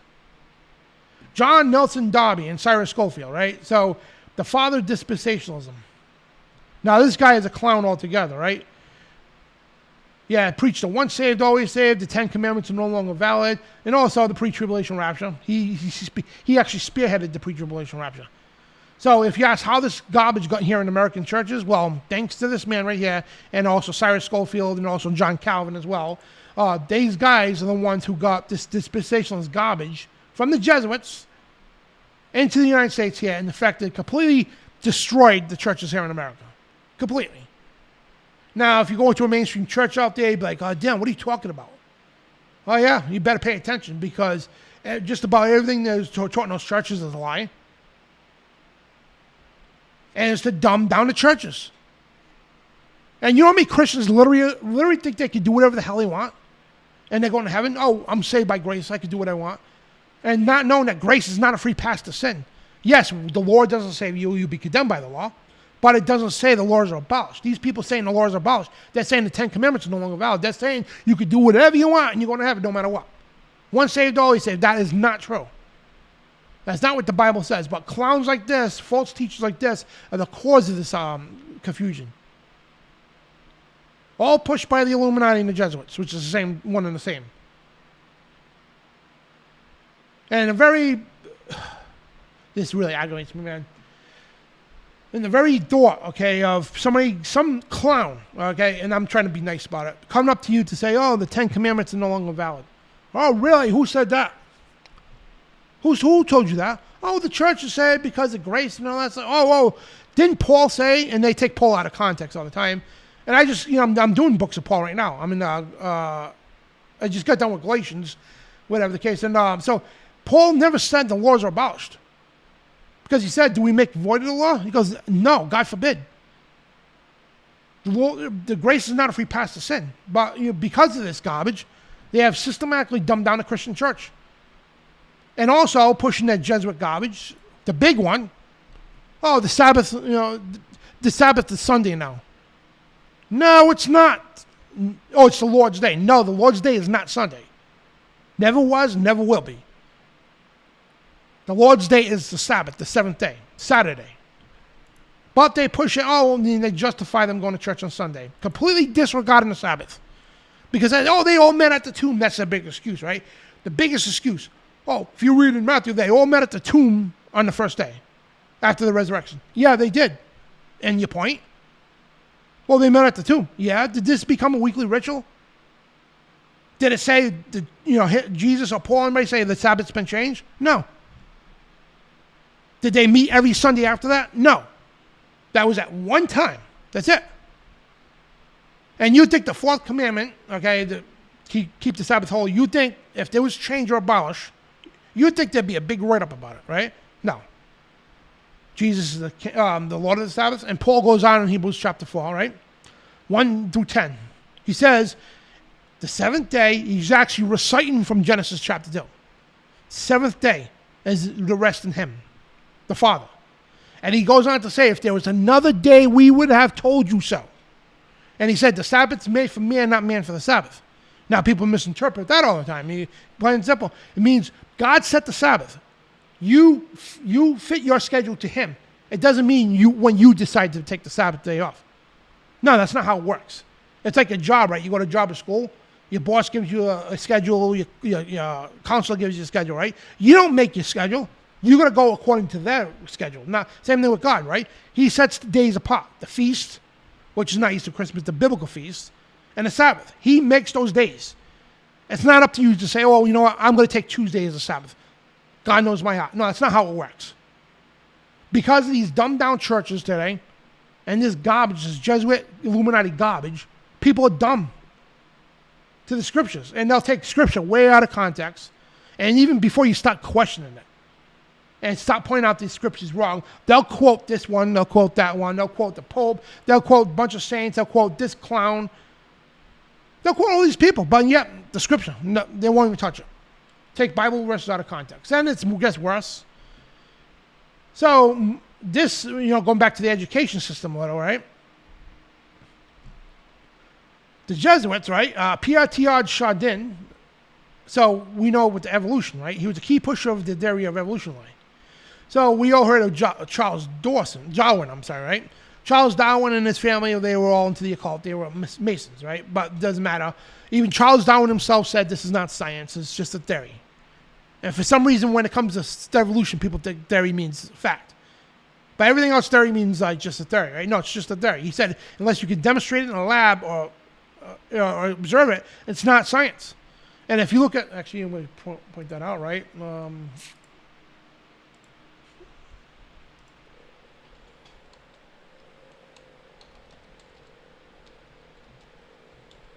The definition of science, right?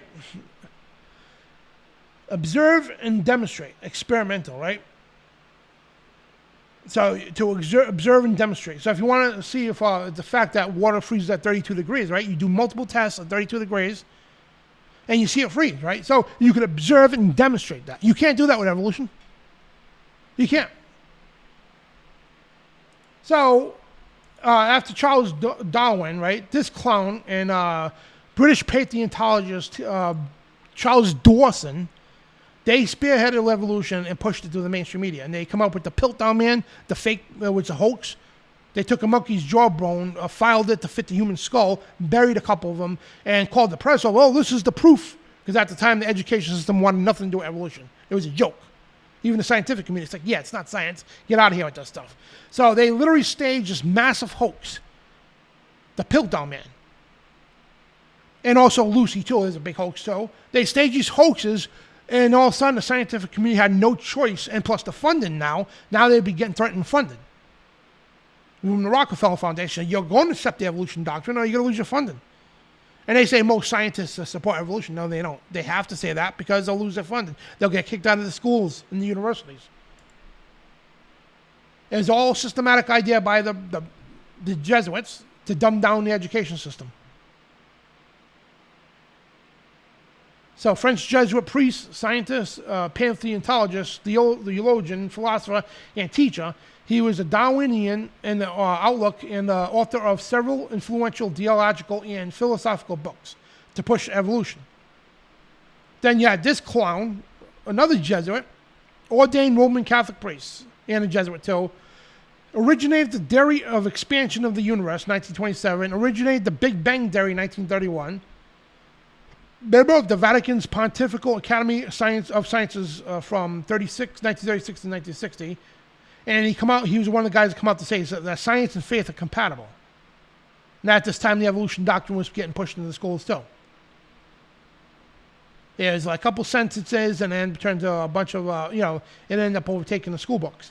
But he's the one to come up to say the Big Bang theory happened, right? And now, anybody that thinks the Big Bang theory happened, and a lot of people out there that believe, say, well, it's evolution, the Big Bang theory is all supported scripturally. No, it's not. They say Darwin and God could coexist. No, they can't. Because if you knew anything about the scriptures, as the Bible lays out, earth was first. Then the firmament was created, from the waters. Then the sun, moon, and stars came on day 4.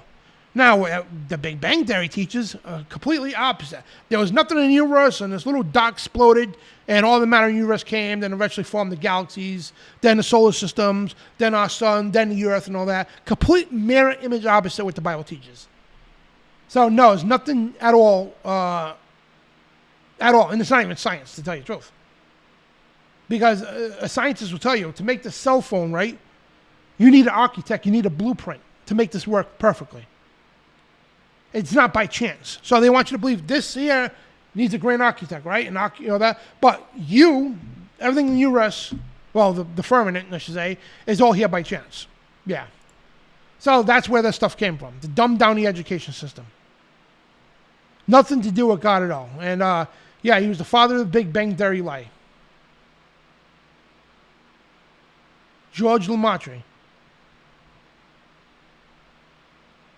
So this is George Lemaitre's the Belgian Jesuit Roman Catholic priest who proposed the Big Bang Theory in 1927.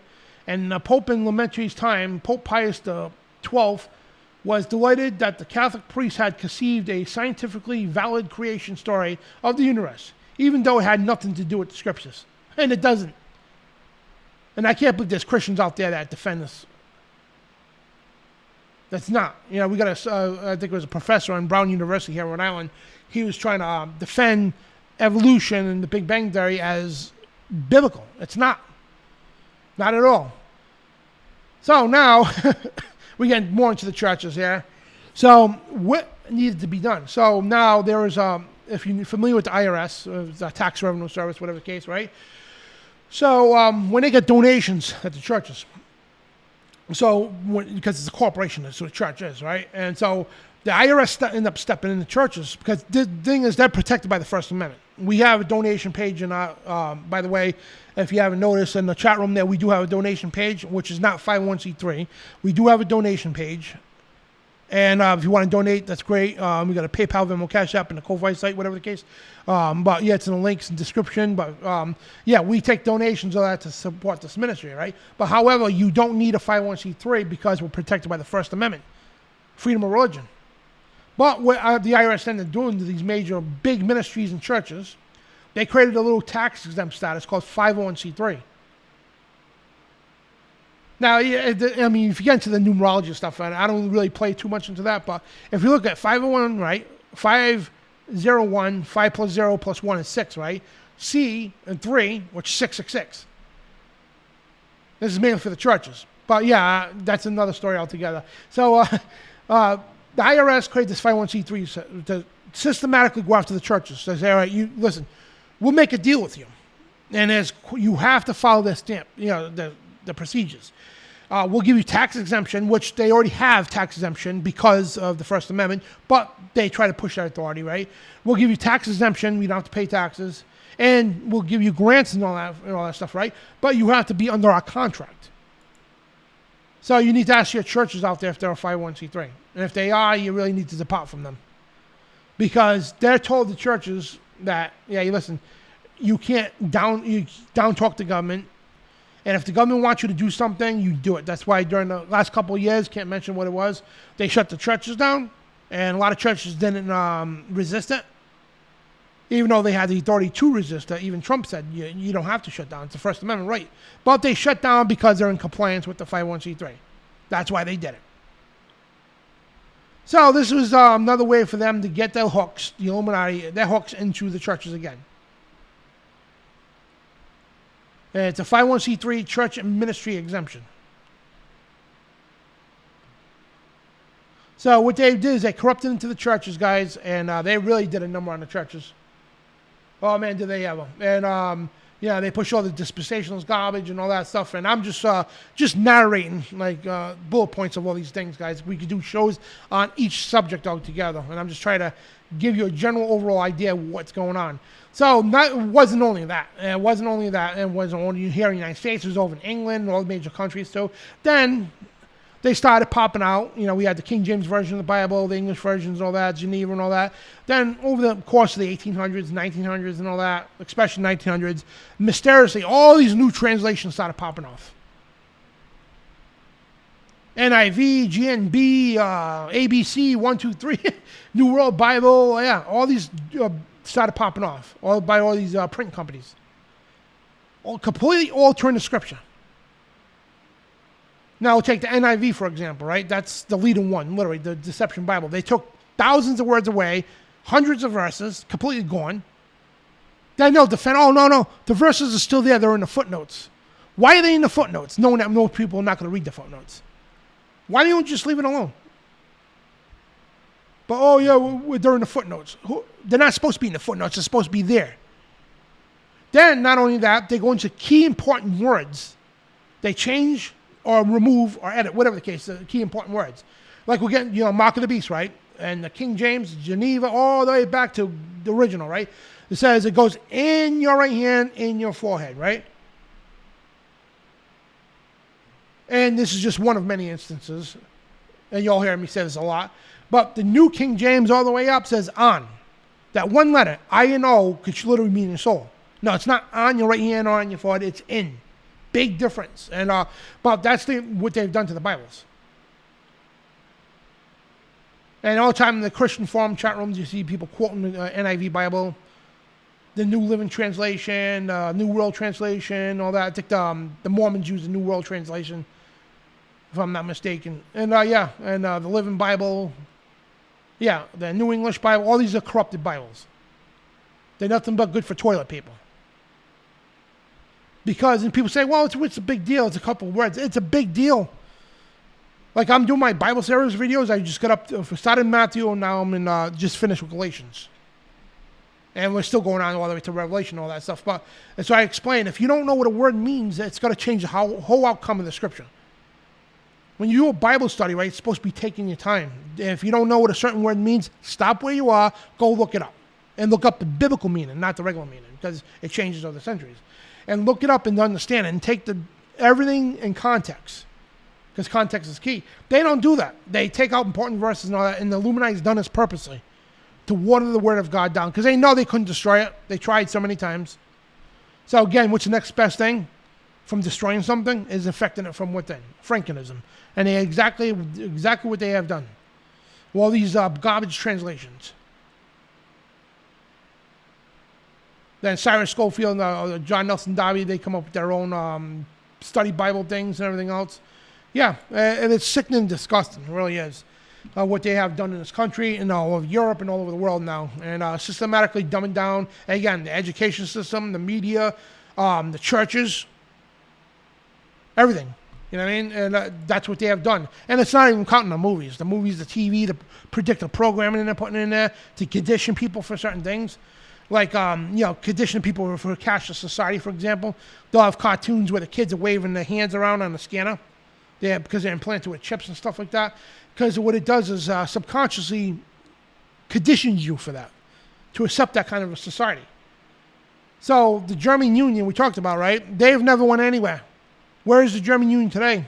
The Illuminati German Union. Right here in the United States of America. They have never went anywhere. The Illuminati never went anywhere. They were abolished. And then when we talked about the Council of Wilhelmsbad, the Congress of Wilhelmsbad, where they all merged together. The Jacobins, the Druids, the Knights Templar, the Illuminati all merged together under the ranks of Freemasonry. And all these supposedly, orders that were abolished, whatever. No, they weren't abolished. And today's colleges, if they talk about the Illuminati, they'll say they ceased to exist in 1785. They didn't exist no more. Oh, if that was the case, then why was George Washington in 1791, I think it was, 6 years later, writing a letter to this Jedediah guy, right? Writing a letter to him warning about the Illuminati infiltration, if they were abolished. And Noah's Dictionary, the Webster's Dictionary, the authors talked about the Illuminati.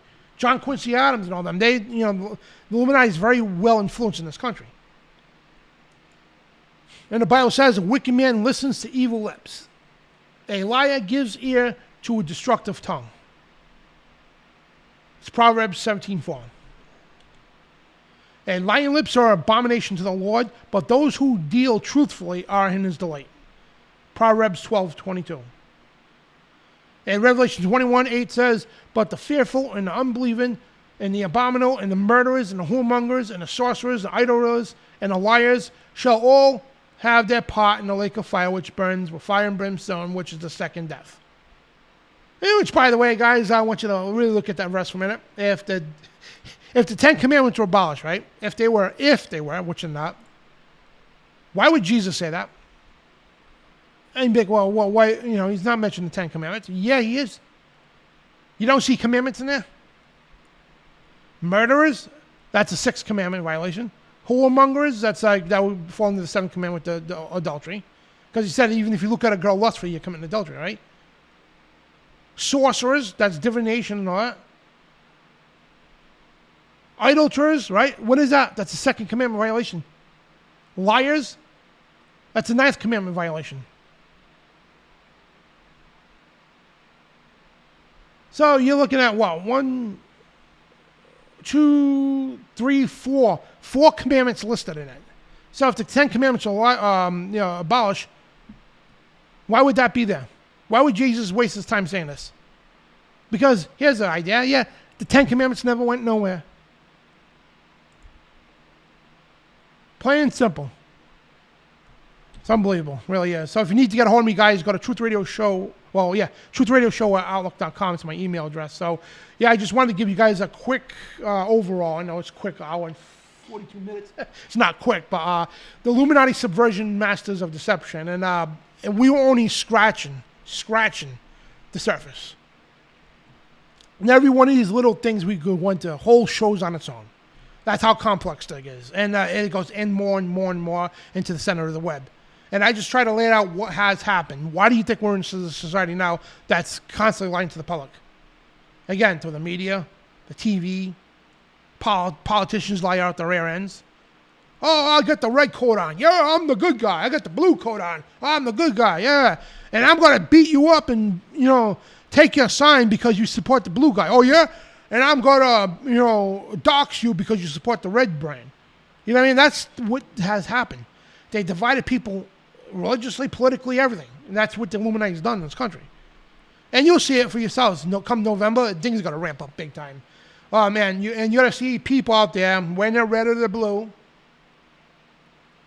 For Trump and Biden, whatever the case, right? And ready to kill each other over two men that don't even know them, nor even care about them. And it's all by design. Every single bit and piece of it. And how do you... all right, let me give you a clue. I've been a professional wrestler. 30 years, actually. Past May has been 30 years since I've been a professional wrestler. And I'm still going, thank the Lord. All right, so in the professional wrestling world, right, we use a thing called ring psychology. If you're a good guy, you play the role as a babyface, and the heel is a bad guy, obviously, right? So how do you make somebody look like a hero? Think about this for a minute, right? A good guy wins. Yeah, it's like everybody's like happy, right? But if the bad guy constantly cheats, and every time there's a hope, they call it a false hope in wrestling, right? When you build up the crowd, it's called a false hope, and the bad guy cuts them down, right? This happens in politics. And what it does, it gets the people agitated, on the verge that they're ready to pop through that barrier and start a riot. And that's playing psychology games with the people, right? That's how they do it in politics. So if you can see what's going on, okay, Trump indictments, this and that and the other stuff, all this stuff on Trump, right? Every time he gets up in the polls, boom, they do something to try to shut it down, right? Boom, boom, boom. Oh, he's going to go to jail. He's not going to jail. And I almost mark my words, come this election, Trump's going to be the president again. Now people say, oh, that's great and all that stuff. Well, it might be great for somewhat, yeah. And yeah, he had great policies. I voted for the guy. But you need to understand, guys, he could be honest, he could be genuine all he wants. And I'm not saying he is or isn't. But it's the system that backs him that's not honest or genuine. Every time, if you notice, right, remember when Trump first won? Hillary, everybody knows. I mean, I even voted for Trump, I thought Hillary was going to waltz right in. Everybody thought this. This country was on the verge of a revolution. And every time this happens in history, they put the other person in to quell people. And this is done by design. Because when you're quelled, you get your feet up on the desk, oh yeah, everything's great. That's when you get hit hardest. Right now, yeah, you got Biden all threatening, gun rights, freedom of speech, this, that, and the other thing, right? Yeah.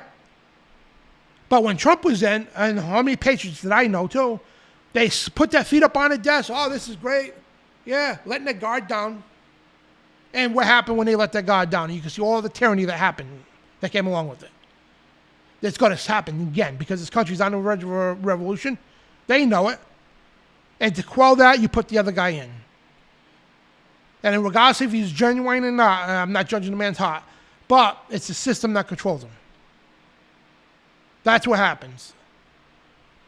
So you watching, and if not, whatever. That's whatever they plan, and they control the elections, guys.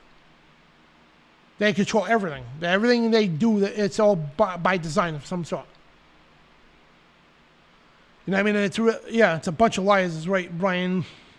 Yeah, you're right, Brian. And yeah, Tim says, be in the world, but not of the world. That includes politics and systems. Yep. Yeah, and we have a completely different kingdom. And it's a shame too. You look at people who like literally worship Trump too. And same thing with Biden. Yeah, it's no different. I go to both rallies. I did for a while as a reporter. I went to the Trump stuff. I went to the Biden stuff. Even when what's his name in New York tried to run for president too. I've been to all the president things, right, here in Rhode Island and Massachusetts. All these rallies and everything, and it's all the same stuff, and it's same exact stuff, red or blue. Take your choice. Same things. Same systematic corruption and everything else, and then the media goes right along with it. They play along with it. And it's all done by design.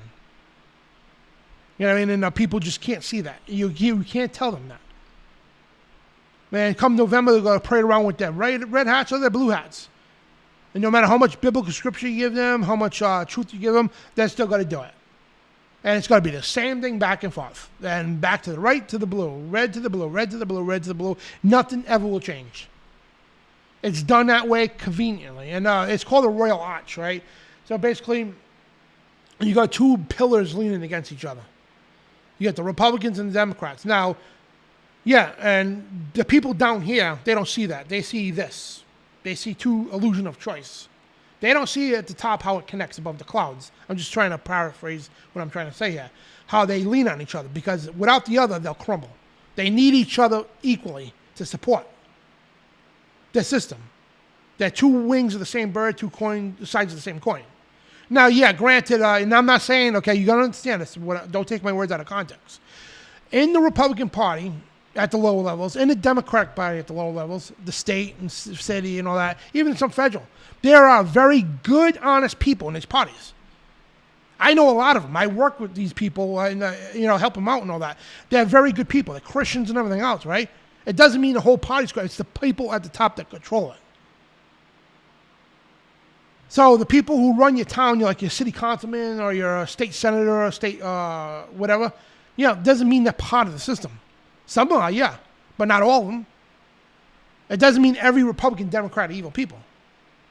And I support both Republicans and Democrats who are good people, who are honest and stick to the Constitution. But it's not about that. They want the control of the people who don't, Republicans and Democrats who disregard the Constitution. That's who they control. Because in the Republican Party, you got the rhinos, the far right communist people, right? Then the left, the Democratic Party, you got the far left, the progressives. Those are the problems in the parties. Not the regular Democrat, not the regular Republican on the lower levels. You know what I mean? So just don't take my words out of context, as I was trying to say. So if you've got a friend who's running in your district for a senator, get behind them, help them. And yes, the local elections do help. I mean, it's real hard to fix in a local election. Because you can't, you know what I mean, because of the way it's done. But that's where you attack stuff, is at the local levels.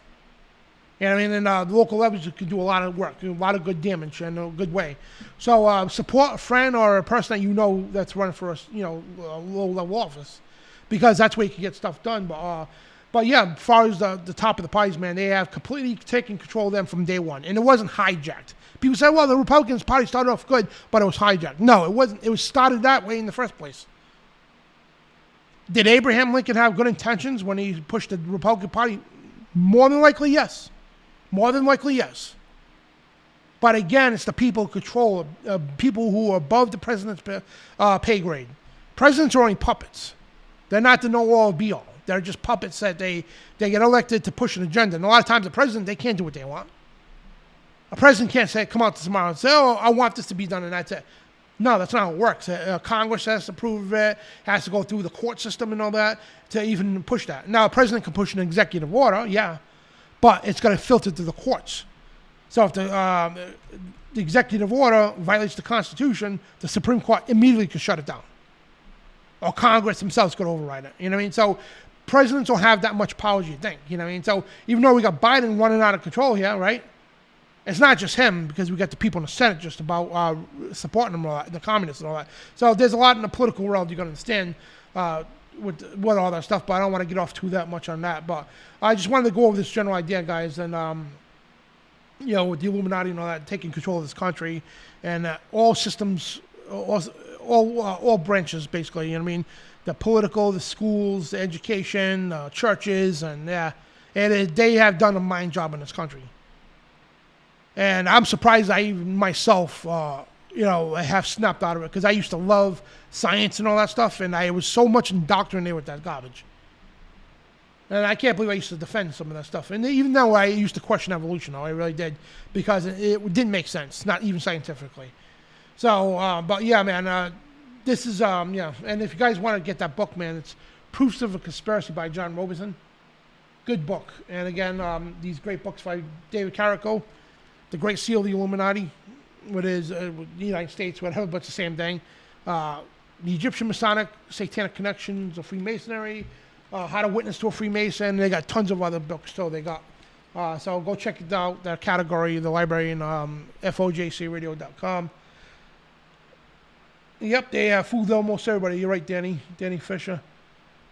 And guys, if you're watching this also Thursday on FOJC Radio, because this show gets broadcast over on FOJC Radio. So I'm responding to people in the chat room from my end here. So and anytime this premieres on FOJC, guys, please engage in the chat room as they do here in the live show. It's pretty cool. So if you get a chance, check out Brian's new news show. He usually is at sometime on Thursdays. It's news that's not for everybody. And we got our show that is also the same day, later on that night. The Dan Bidondi show on our Rumble channel.